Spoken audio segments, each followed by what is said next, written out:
The Man Who Stayed. Story by a true account posted to r/Ghost Stories Part 1. The House on Delmer Street. Chapter 1. The Purchase. I bought the house in the spring of the year I turned 31, which was the year I had decided, after 9 years of apartments in 4 different cities, that I was finished with the kind of life in which everything you own fits into a truck you can drive yourself. I wanted permanence. I wanted walls I could put nails into without asking anyone's permission. I wanted the particular weight of ownership, the specific gravity of a place that was entirely and legally and irrevocably mine. The house on Delmer Street was not the house I had imagined when I had imagined buying a house. I had imagined something newer, something with a kitchen that had been updated in the last decade, and a bathroom without the particular pink tile that was popular in the 1950s, and that no amount of carefully chosen towels and bath mats could make look intentional. I had imagined something that did not require me to learn the word soffits, or to become familiar with the difference between a load-bearing wall and one that was not. But the house on Delmer Street was within my budget by a margin that made the pink tile and the soffits and the kitchen from 1962 feel like surmountable problems. And it was in a neighborhood I liked, a quiet residential street in a small city in the upper Midwest with large trees planted at intervals along the boulevard, and a hardware store 2 blocks away, and a diner that had been in the same building since before I was born. The neighborhood had the quality that older neighborhoods sometimes have, a quality of having already gone through its cycles of decline and partial recovery, and having arrived at a stable equilibrium that was neither prosperous nor struggling, but simply present, committed to its own continued existence. The house had been on the market for 8 months when my realtor showed it to me, which was longer than comparable houses in the neighborhood. She mentioned this without elaborating on it. I did not ask her to elaborate. I was 31 and eager, and had spent the previous 3 weekends at open houses, and was in the particular state of mind that a person reaches after looking at many houses, which is a state of provisional acceptance, a readiness to overlook things that would have given you pause at the beginning of the process. I made an offer. The offer was accepted within 24 hours. I moved in on a Saturday in April with the help of 2 friends and a rented truck, and the particular combination of exhaustion and satisfaction that attends a large physical undertaking completed successfully. We put the furniture where it went, approximately, and I would spend the following weeks adjusting it as I learned the house and its light and its traffic patterns, and the specific way each room felt at different times of day. We ate pizza on the kitchen floor because the table had not yet been assembled, and we drank beer and talked about ordinary things, and my friends went home, and I was alone in my house for the first time. I sat in the living room for a while in the comfortable quiet of a new place. Then I went to bed and slept without difficulty, which was the last night for a long time that I did. Chapter 2. Mrs. Haverford, the neighbor to my left, was a woman named Margaret Haverford who had lived on Delmer Street for 37 years, and who came to my door on the Sunday morning after I moved in with a plate of brownies, and the look of a woman who has something to say, and has been considering how to say it since she saw the moving truck. I invited her in. She sat at my kitchen table, which I had assembled the previous evening, and I made coffee, and she put the brownies on the table and looked around the kitchen with the particular expression of someone seeing a familiar space in an unfamiliar state, registering the changes and finding them acceptable without quite endorsing them. She told me about the neighborhood. She told me about the hardware store and the diner and the family 3 houses down who had a dog that barked from 7 to 9 in the morning but not at other times, and that the barking was manageable once you understood its schedule. She told me about the parking situation during the winter, when the city's snow removal required one side of the street to be cleared on certain days and the other side on others, and which day was which, and what happened if you forgot. She told me all of these things in the organized and friendly way of someone who has been waiting to say them to whoever moved into the house next door. And when she had finished, she sat with her coffee cup in both hands and looked at me with the expression I had noticed when she first sat down, returning now with more specificity. She said, "I want to tell you about the previous owner. I want to tell you before someone else does, or before you hear it in a way that is less complete than the full story." I said I appreciated that. She said his name was Thomas Vale. He lived in this house for 11 years. He was a quiet man. Private. He worked from home, some kind of consulting work, and he did not have many visitors, but he was a good neighbor in the ways that matter, which is to say that he was considerate of the space he shared with others, and reliable in the ordinary transactions of neighborhood life. We were not close friends, but we were friendly, in the way of people who share a wall and a block and a set of responsibilities toward the shared environment. She paused. She said, "He received a diagnosis in the winter of the year before last. I did not know the details because he did not share them with me, and I did not ask. But I knew the diagnosis was serious because of the change in him. He became quieter, if that was possible. He stopped going to the mailbox in the mornings, which had been a habit of his, and I would see the mail accumulating in the box for days before he collected it. He stopped maintaining the yard, which he had always kept carefully. These were not the behaviors of a man who was managing something, but of a man who had stopped." She looked at her hands. She said, "He called his mother in November. I know this because he told me about it later in the last week of November, when he came to my door in the evening and sat in my kitchen for 2 hours and told me things he had apparently been carrying alone for a long time.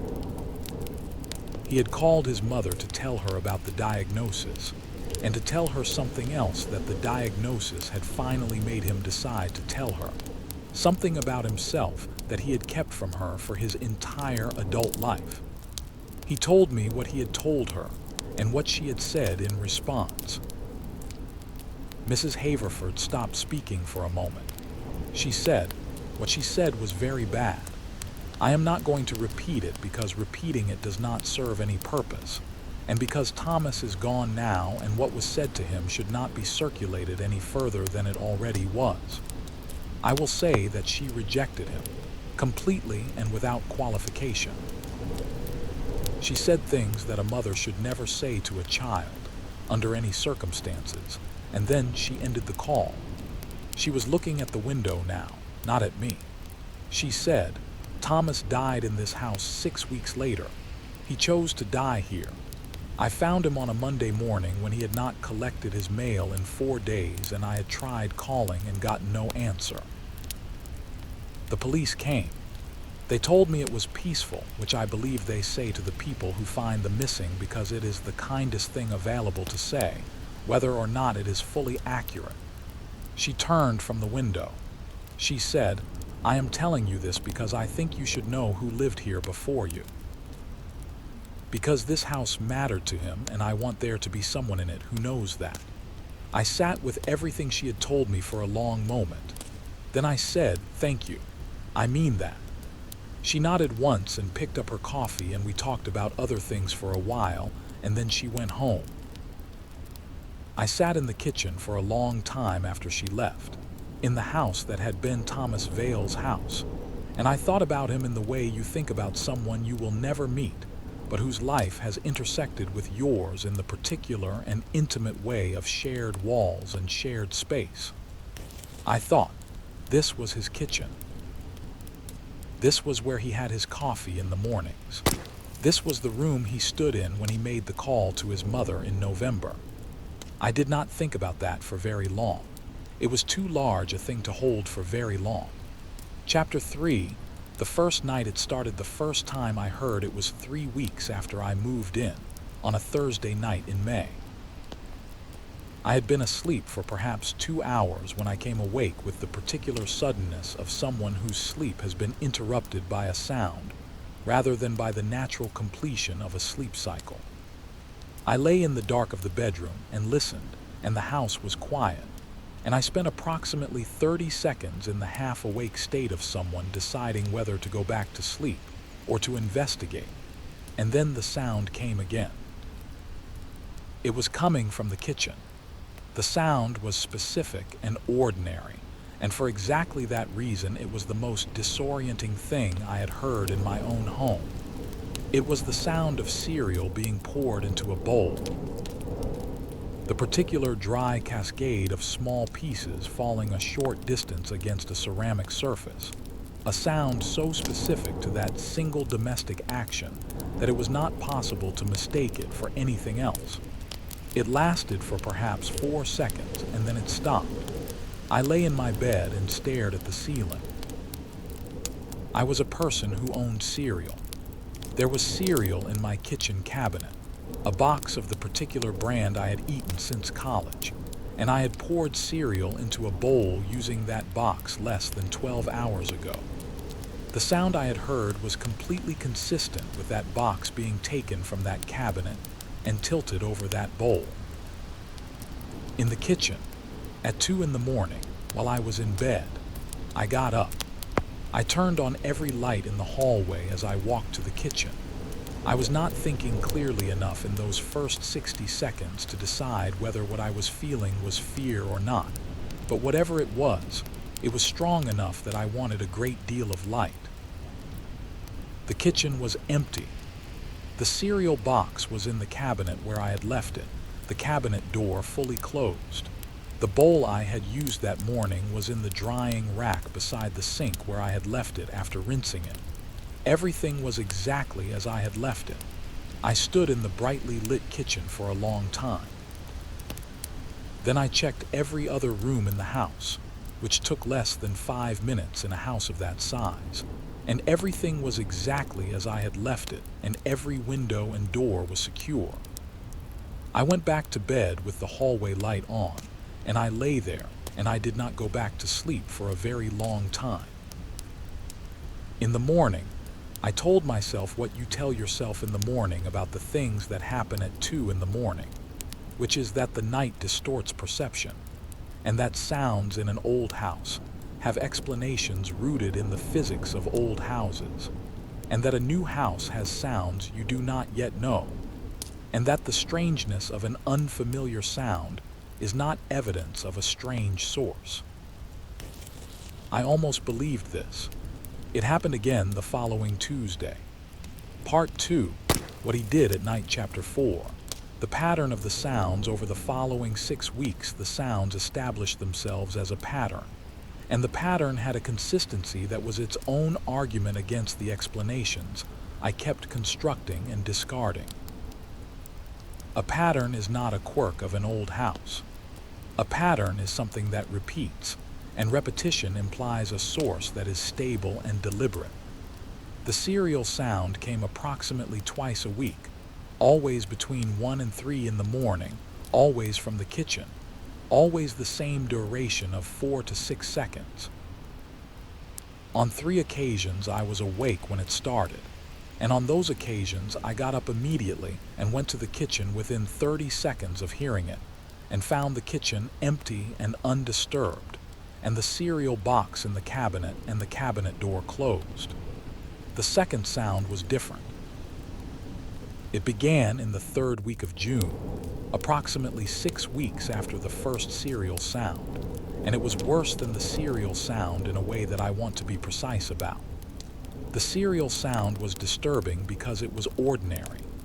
The second sound was disturbing because it was not ordinary in any way, and yet it was the most human sound I had ever heard in a space I occupied alone at night. It was crying. Not the crying of pain or the sharp crying of sudden grief. The kind of crying that comes from a long way inside a person, from a place that has been accumulating material for a long time, and that has finally exceeded the capacity to hold it without release. slow and quiet and in the kitchen, always in the kitchen, and it came in the same window of the night as the serial sound, between 1 and 3 in the morning. The first time I heard it, I sat up in bed and did not move for a full minute. Then I said, aloud, to the empty bedroom, "I hear you." I said it before I knew I was going to say it, before I had made any decision about the appropriate response to the sound of a person crying in my kitchen at 2 in the morning. I said it because it was the only true thing available to me, and truth felt, in that moment, more important than any other consideration. The crying stopped.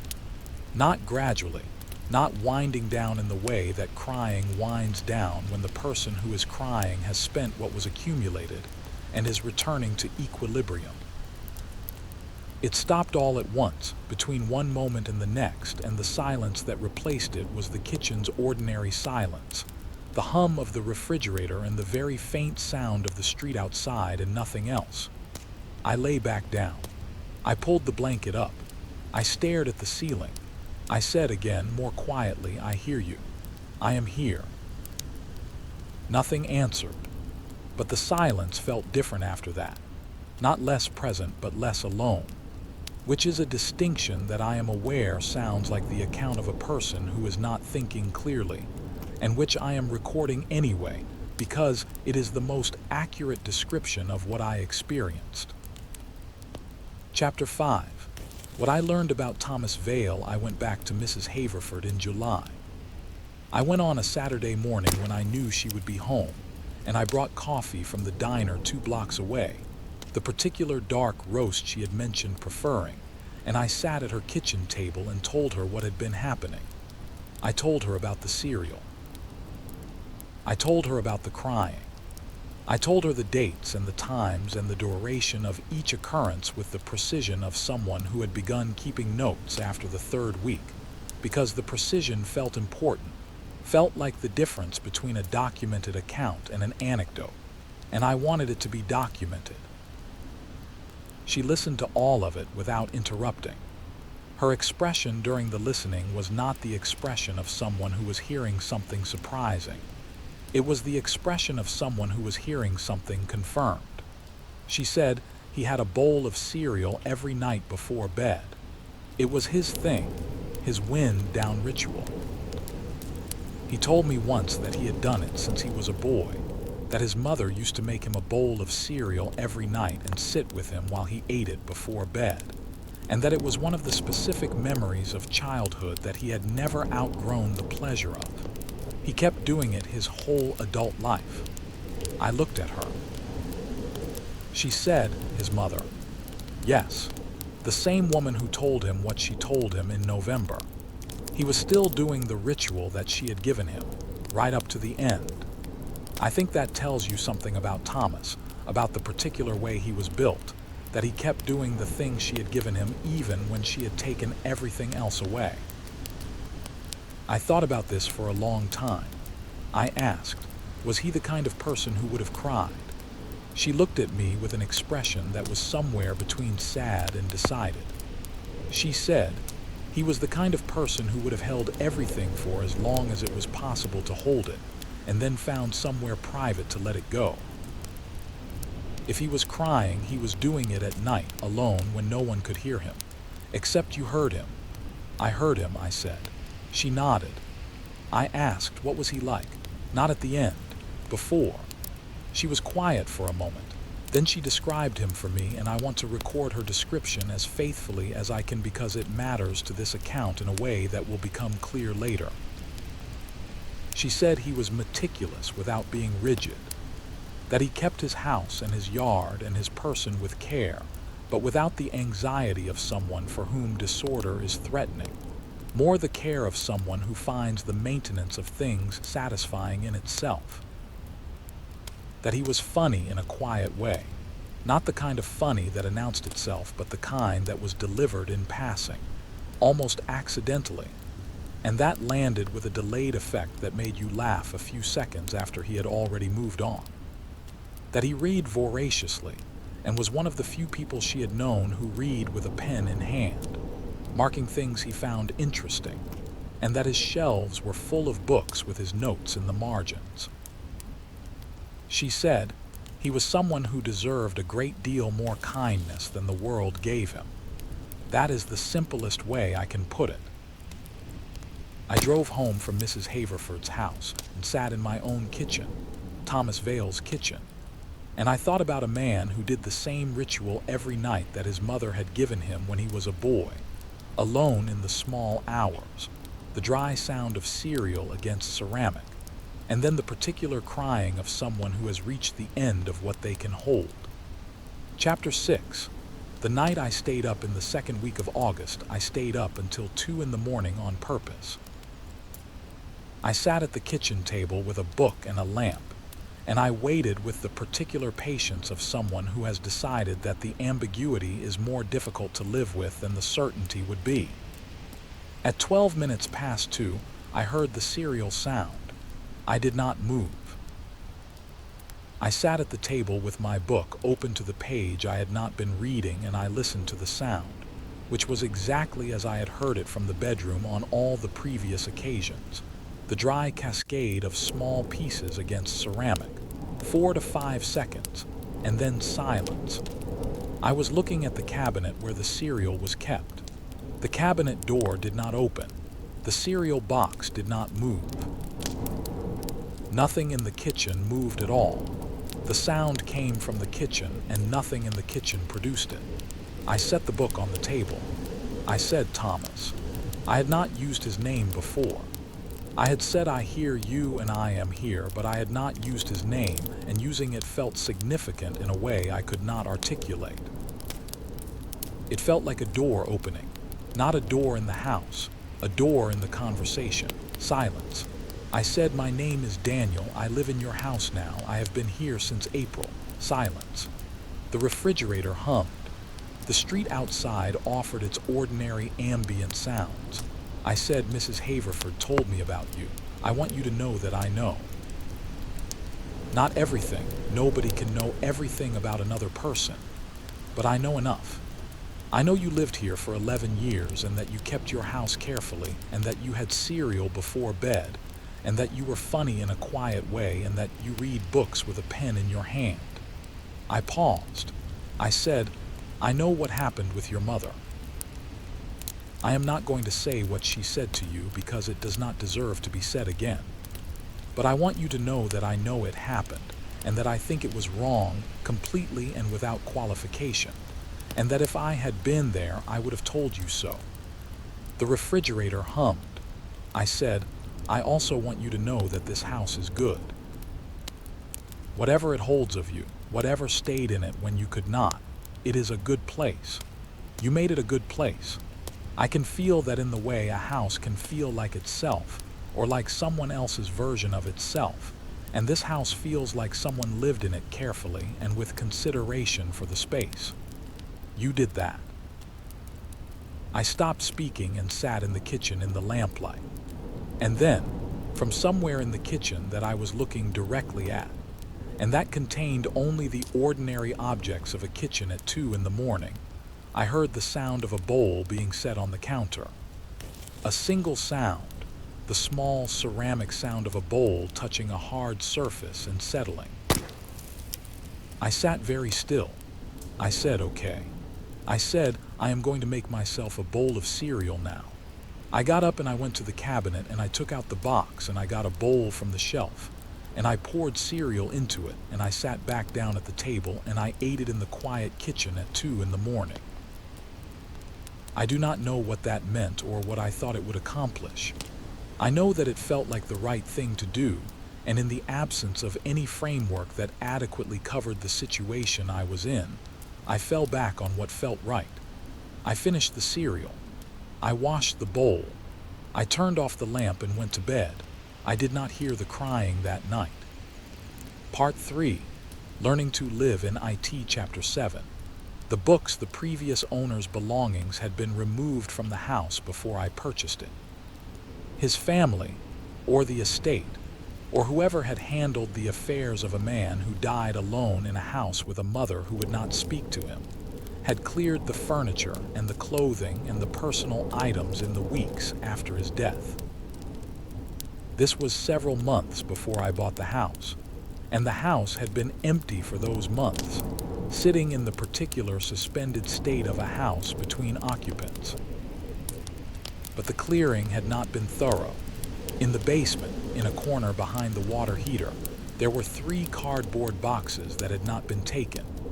I found them in June when I went to the basement to check the water heater's pilot light, which had a tendency to go out in the first months I was in the house. The boxes were sealed with tape and had no labels on the outside. I carried them upstairs and opened them at the kitchen table. They were full of books. Perhaps 50 books across the 3 boxes, packed with the haphazard density of someone who was packing quickly rather than carefully. Spines in every direction, some of them face up and some face down. No apparent organizing principle. A range of subjects, fiction and history and natural science and biography, and one entire section of the second box that was devoted to gardening, which surprised me until I remembered that Mrs. Haverford had mentioned his care of the yard. Every book had his name written in the top corner of the first interior page. Thomas Vale, in a handwriting that was small and precise and slanted slightly to the right. And many of the books had his notes in the margins, which Mrs. Haverford had mentioned, but which I had not expected to encounter in the specific and immediate way of holding a book that a person has read and marked. I sat at the kitchen table and read his notes for a long time. They were not the notes of someone performing intelligence for an imagined audience. They were the notes of someone genuinely in conversation with the text, asking questions and recording observations, and sometimes simply marking a passage that had struck him with a single vertical line in the margin. No comment, just the mark of attention. Some of the notes were funny. Some of them were the specific kind of insight that stops you and makes you read the passage and the note again together, understanding both more clearly in combination. Some of the notes made me understand something about Thomas Vale that Mrs. Haverford had not been able to tell me, because it was not the kind of thing that transferred in conversation. He had been, in his reading at least, a man without self-pity. The notes did not indulge in the particular private complaint that margin notes sometimes indulge, the grievance against the world or the text or the author. They were engaged and honest and sometimes rueful, but they were not sorry for themselves. Even in a book about grief that he had clearly read in the months before his death, the notes were the notes of someone examining their experience with curiosity rather than despair, trying to understand it rather than simply to survive it. I kept all 3 boxes of books. I put them on my shelves, which had the particular advantage of having enough empty space to absorb them without displacing my own books. And they sat there, and I read from them sometimes in the evenings. And sometimes his notes were relevant to whatever I was thinking about, and sometimes they were not, but they were always company in the specific way that another person's marked book is company. The presence of a mind that has been in the same room even when the person is absent. Chapter 8. The Crying. The crying continued through the summer but changed in character as the weeks went on, and the change was gradual enough that I might not have noticed it if I had not been keeping notes. What I recorded over the course of those months was a shift in the quality of the sound, not in its frequency or its location, but in what I can only call its texture, the particular combination of acoustic properties that give a sound its emotional content. In May and June, the crying had the quality I described earlier, the sound of something that had been accumulating for a very long time and was finally beyond containment. It had weight to it and a kind of depth, the crying of someone who is in the middle of the hardest thing they have ever experienced and who is not at the bottom of it yet. By August, it was different. I want to be careful about how I describe this because the description requires me to characterize the emotional content of a sound, which is an imprecise thing to try to do with language. But the best I can say is that by August the crying was quieter. Not in volume, which had always been quiet, but in the particular quality that distinguishes the crying of acute anguish from the crying of grief that is moving through its own natural process. There is a difference between those two kinds of crying. Anyone who has cried enough in their life knows the difference from the inside. I was learning it from the outside, from a kitchen at 2 in the morning. I began talking to him during the nights when I was awake and heard him. Not at length, not in the manner of someone conducting a conversation they expected to be reciprocated. Just speaking into the kitchen in a quiet voice, acknowledging the sound, responding to it the way you respond to someone who is crying and who you cannot reach. You do not tell them to stop. You do not offer solutions. You say I am here and you mean it, and you hope the meaning of it carries past the words. I told him things. Small things, the kind of things you tell someone you are getting to know, the currency of ordinary acquaintance. What I had done that day. What I was reading, which was sometimes one of his books, which I told him specifically. I told him about a conversation I had had with Mrs. Haverford that week, about a funny thing she had said about the family down the street with the barking dog, and I heard myself laugh a little telling it to the empty kitchen at 2 in the morning, and I thought about what he had said to her in her kitchen in the 2 hours he had sat there in November, and I hoped he had laughed then. The crying continued to change. By September, the quality of it was different again. I do not have a word for what it became. Softer, but not in the sense of becoming quieter. Softer in the sense of something that is still present, but that has lost the hard, acute edge of its beginning. Something that is still itself, but that has been through a process and is on the other side of the worst of it. I thought, grief has a shape, and the shape has a duration, and the duration is not fixed. Chapter 9. The particular night in October, there was one night in October that I want to describe separately from the others, because it was different from all the others in a way that I have been trying to find words for since it happened. It was a Thursday. I had been in the house for 6 months. I had heard the serial and the crying perhaps 30 times in those 6 months, and I had responded to each occurrence in the way I had established for myself, the presence and the acknowledgement and the small offerings of ordinary speech. I had, over 6 months, arrived at something that I can only call an accommodation with what was in my house, a relationship with it that was not comfortable exactly, but that was no longer frightening in the way of the first weeks. I woke at 1:40 in the morning to the serial sound, which was usual. I lay in bed and listened, as I had learned to do, without getting up unless I had something to say. I heard the serial sound end, and the silence that followed it settle. And then I heard something I had not heard before. It was not the crying.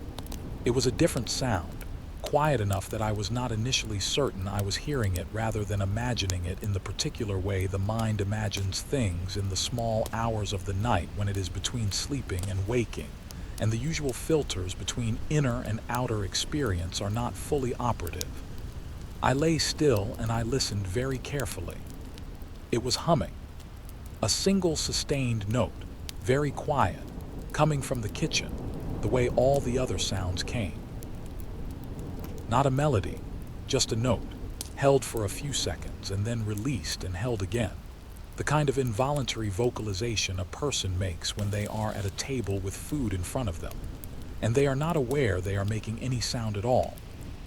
I lay in bed and listened to Thomas Vale hum to himself in my kitchen in the middle of the night, and I felt something that I am going to describe as accurately as I can, and that will not translate well into language. It was sorrow.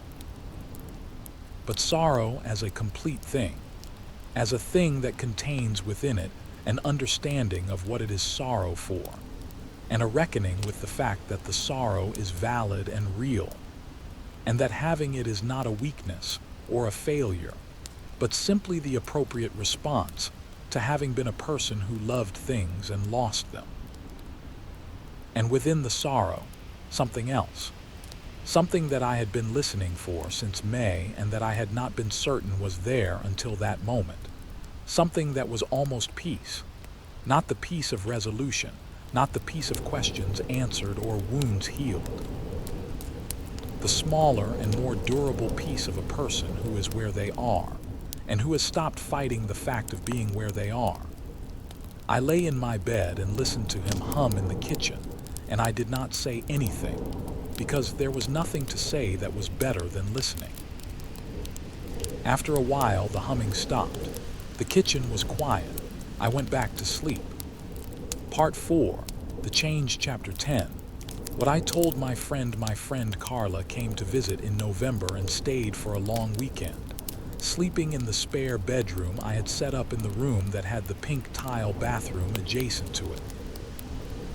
She was my oldest friend, someone I had known since we were both 22 and new to the same city for the first time, and she had the quality of long friendship, which is that she knew the difference between the things I was telling her and the things behind the things I was telling her, and she was patient with both. On the second evening of her visit, we sat in the kitchen after dinner and I told her about Thomas Vale. I told her everything, from Mrs. Haverford's account on the Sunday morning after I moved in through the last night of October and the humming. I told her in the order it had happened, as precisely as I could. She listened to all of it with the particular quality of her attention, which was total and without the performance of engagement that some people substitute for actual listening.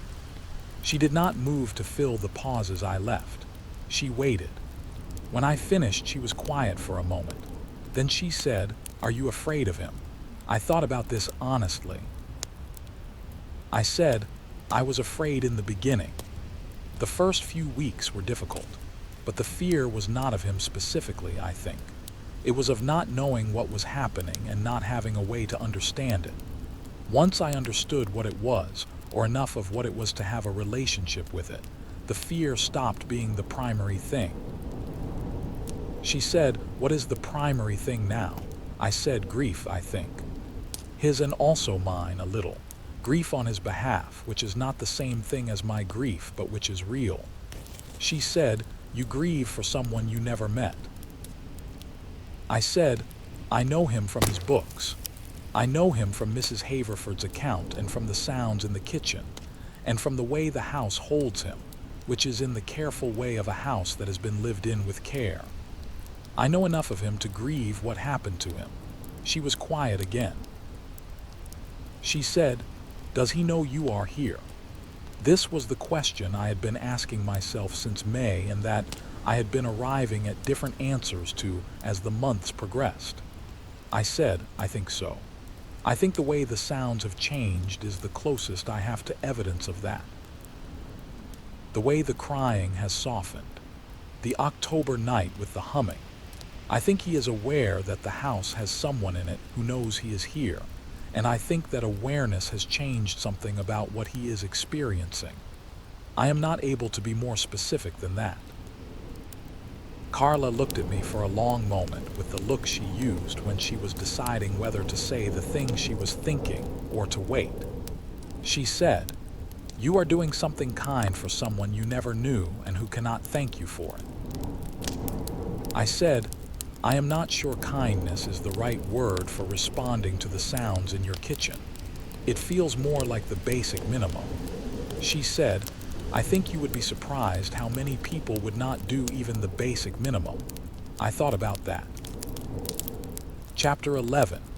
December. In December, the sounds changed in a way that I had not anticipated, and that I have spent the months since trying to understand correctly, which means without either diminishing what happened or adding to it the interpretive weight of what I wanted it to mean rather than what it was. The serial sound became infrequent. Through October, it had come 2 or 3 times a week with the regularity I had charted since May. In November, it came perhaps once a week. In December, in the first 3 weeks of December, it came twice. The crying stopped in November. Not gradually, not in the way it had been changing gradually since the summer, but specifically. There was a night in the second week of November when I heard it for the last time, and it was the softest it had ever been. And it lasted less than a minute, and then it was over, and it did not come again. I noted this in my records. I noted the date and the duration and the quality of the sound as I had noted all the previous occurrences. I noted that it was the last one. The humming came 3 more times in November and twice in December, and I lay in my bed on each of those occasions and listened without speaking because the humming did not seem to require a response in the way the crying had required one. The humming was, as it had been on the first October night, the sound of someone who was present in their own experience in a way that did not need acknowledgement. It needed witness, which is a different thing. On December the 22nd, which was the winter solstice and the longest night of the year, I woke at 1 in the morning to a sound I had not heard before. It was not the cereal or the crying or the humming. It was the sound of movement, of something moving through the kitchen in the way that a person who is familiar with a space moves through it, not the careful, tested movement of someone navigating unfamiliar territory, but the easy, practiced movement of someone at home. I heard the particular sound of the drawer to the left of the sink, which I knew because I opened it myself every morning for the wooden spoon, and I heard it open and close. I heard what might have been the refrigerator door, the small suction sound of the seal releasing and resettling. I heard footsteps that were not footsteps in the physical sense, but that occupied the same auditory register, the sense of weight and direction in a space. I lay in my bed and listened to Thomas Vale move through his kitchen on the longest night of the year. He was doing the things he had always done. He was taking out the cereal and the bowl and getting whatever came out of the drawer and the refrigerator, and doing the ritual he had done every night since boyhood. He was doing it at 1 in the morning on the winter solstice in the kitchen of the house he had lived in for 11 years, and I was in the bedroom listening, and it was the most ordinary thing in the world. It lasted perhaps 6 minutes. Then the sound stopped. Then there was a silence that was different from all the previous silences, in a way I am going to try to describe, and that I am aware I will not describe perfectly. The previous silences had been the silences of absence. The sounds would stop, and the kitchen would return to itself, to its own ambient sounds, the refrigerator and the street and the settling of the house in the cold.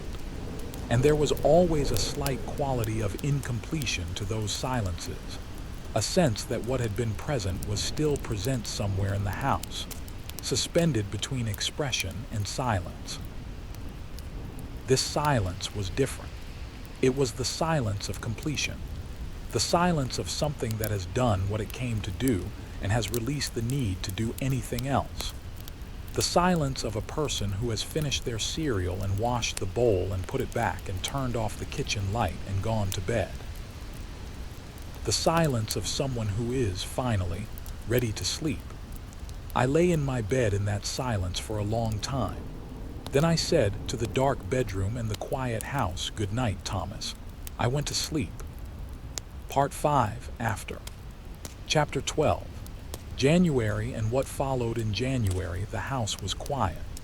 I kept waiting for the sounds to return, and they did not. And the waiting itself was a strange thing to sit with, because I had spent 8 months in a state of heightened attention to the sounds of my kitchen at night, and the removal of that attention's object left a particular kind of space that took some time to adjust to.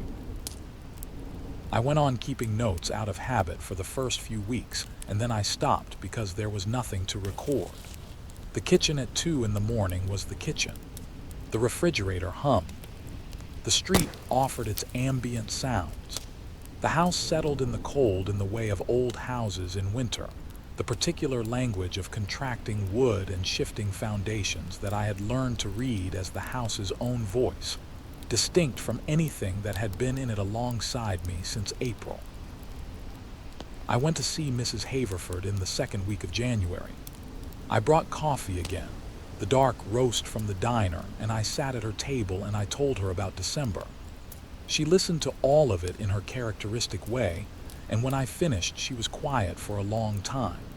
Then she said, "I have been in this neighborhood for 37 years. I have lived next to many people and known them as neighbors and sometimes as more than neighbors, and I have seen them come and go. I have seen what people leave behind in places and what places do with what is left." She paused. She said, "What you are describing is what I have always believed happens when the conditions are right, which is that someone who could not leave gets to leave. That what kept him here was not the place itself, but the unfinished quality of what happened to him, and that when something finished it, he could go." I said, "Do you think I finished it?" She said, "I think you helped. I think knowing that someone in that house knew him, even a small amount, even just enough to acknowledge that he had been there, and that his life had mattered, was part of what was needed." She looked at her coffee cup. She said, "I wish I had done more when he was alive. I think about that." I said, "You sat with him for 2 hours in November when he needed someone to sit with him. That is not nothing." She said, "No, but I could have started earlier." We sat with that for a moment. Then I said, "I want to do something. With his books, I have been thinking about what to do with them since I found them." She looked at me. I said, "I think I want to donate them to the library, with his name in them. People will read them and see his notes, and he will have been in conversation with people he never met, which is what he was already doing in the books he read with a pen in his hand. It seems like the right continuation of that." Mrs. Haverford looked at me for a moment. Then she said, "Yes, that is exactly right." Chapter 13. The library. I brought the 3 boxes of Thomas Vale's books to the library on a Saturday morning in February. The librarian, a young woman named Petra who had been at the branch for 2 years, and who received donated books with the particular warmth of someone for whom books are a serious matter, looked through the first box and noticed his name in the corner of the first pages. She asked if I knew the donor. I said he had owned my house before me and that I had found the books in the basement. She said, "There are notes in the margins." I said, "Yes, throughout most of them. I hope that is all right." She looked at me with an expression I had not expected, which was delight. She said, "Margins notes are the best part of a donated book. They are the conversation the reader had with the author and the conversation the next reader gets to overhear. We get very few books with margin notes. People think they are defacing the book when they are actually enriching it." I said, "He was an attentive reader. His notes are worth overhearing." She said, "We will make sure they are cataloged properly and circulated." I left the 3 boxes with her and walked out of the library into the February morning and stood on the pavement for a moment. I thought about Thomas Vale at the kitchen table with a pen in his hand and a book open in front of him, writing a note in the margin about something that had struck him, some passage that had said a thing he recognized, or that had said a thing he disagreed with, or that had simply said a thing so precisely that he wanted to mark its precision, writing without any expectation that anyone else would read it, writing for the satisfaction of being in conversation with what he was reading, the most private of intellectual pleasures. And now, those notes would travel through the library's circulation, into the hands of strangers who would find them in the margins and read them, and hear his voice in them. The precise and slightly slanted handwriting with its observations and its questions, and its occasional moments of rueful humor. He would be in conversation with people he had never met. I thought, that is exactly what he would have wanted, if he had thought to want it. Chapter 14. The house now. I have been in the house on Delmer Street for 2 years now. The sounds have not returned. The kitchen is the kitchen, and I make my coffee in it in the mornings and eat my dinners at the table, and occasionally, when I cannot sleep, I come and sit at the table in the small hours and read or write or simply sit, and the kitchen is the kitchen. But it is not the kitchen it would be if Thomas Vale had not lived in it. That is the distinction I want to be precise about, because precision matters to me in all things and matters particularly in this one. A house in which someone has lived carries them, not in the supernatural sense of the specific experience I had in the first 8 months, which was its own thing, and which I have described as accurately as I can. In the ordinary sense of the way a space absorbs the people who occupy it over time, the way the wear on certain surfaces tells you something about how the space was used, the way the light falls through the windows at the angles that the person who lived there must have seen it fall for years, the way the yard has the particular shape of someone else's care. Thomas Vale is in this house in those ordinary ways. He is in the worn spot on the kitchen floor in front of the sink where he stood to wash his dishes. He is in the marks on the door frame of the kitchen where he measured something at some point and left the pencil line. He is in the specific way the cabinet to the left of the sink hangs slightly lower than the others, because the hinges have been used more and the wood around them has softened over the years. He is in the books on my shelves, which sit beside my own books in an arrangement that is partly mine and partly his, and that will remain that way. I have come to understand, in the 2 years I have lived in this house, something that I did not understand before I moved here, and that I am not sure I would have understood without the particular education of those first 8 months. The understanding is this: people leave more behind than their belongings. They leave the quality of their attention. They leave the impression of how they moved through space and what they cared about and how they held themselves in relation to the world. They leave this in the places they occupied, and the places hold it for a long time. And sometimes when you move into a space and pay attention to what it holds, you receive something that is not your own. You receive a person, not completely. Not in the way of knowing someone fully, which requires their own presence and the ongoing transaction of time shared, but enough to grieve for them when they are gone, enough to be glad you knew them. Chapter 15. What I would tell him. I have thought about what I would say to Thomas Vale if I could. Not the things I said in the kitchen at 2 in the morning, which were the things that the moment required. The things I would say now, from the distance of 2 years and the particular clarity that distance provides. I would tell him that his house is good, that it is warm in the winter and cool in the mornings of summer, and that the light in the kitchen at 8 in the morning on a clear day is the best light in any house I have ever lived in, coming in from the east at the angle that makes everything it touches look like something from a painting. I would tell him that I have fixed the pilot light on the water heater, which I suspect gave him trouble, and that the yard is doing well, that the perennials he planted along the south fence have come back for the 2nd year, and are better the 2nd year than the first. I would tell him that his books are in the library, and that they are being read. I would tell him that Mrs. Haverford is well, that we have coffee together on Sunday mornings sometimes, and that she talks about him the way people talk about someone they genuinely miss, which is without performance, as a natural consequence of the conversation rather than an occasion for it.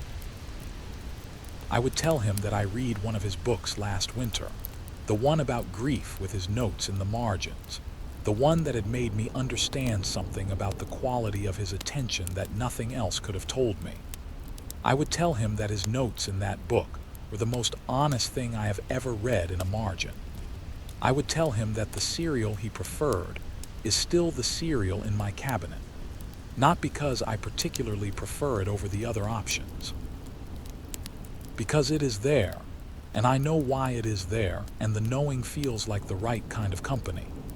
I would tell him, the world failed you in significant ways. The specific people who should not have failed you did, and the cost of that failure was everything, and it was not right, and it was not fair, and it cannot be made right now. But you were here. You were here for 11 years in a house you kept with care, and you read books with a pen in your hand. And you made Mrs. Haverford laugh with the quiet, funny thing you said that landed a few seconds after you had already moved on. And you had cereal every night before bed because your mother gave you that ritual when you were a boy, and you never stopped needing it. You were here, and you were real, and you were worth knowing. I know that now. And I think in the end, after everything, you did. Chapter 16. Last night I am writing this on a night in April, 2 years after I moved into the house on Delmer Street. It is late, past midnight, and I am at the kitchen table with the lamp on because I could not sleep, and coming to the kitchen table is what I do when I cannot sleep in this house. The kitchen is quiet. The refrigerator hums. The street outside offers its ambient sounds of a city at rest, a car passing, the distant sound of something a long way away. I am writing this because I have been meaning to write it since February of last year, and have been stopping and starting and abandoning and returning. And I have realized that the reason I keep returning is that I want it to exist somewhere outside my own memory, which is a limited and unreliable medium. I want the account of Thomas Vale and what happened in this house to exist in a form that someone other than me can find. Not because I think anyone will necessarily believe it. I am not asking for belief. I am asking for the specific kind of attention that a true account deserves, which is the attention that tries to receive it as the thing it is, rather than as the thing the reader expected to receive when they began. I want to record that a man named Thomas Vale lived in this house for 11 years and died in it in a state of profound and unjust abandonment, and that something of him remained in it afterward, and that the thing that remained was not frightening but sorrowful, and that the sorrow had a shape and a duration, and that the duration was not permanent.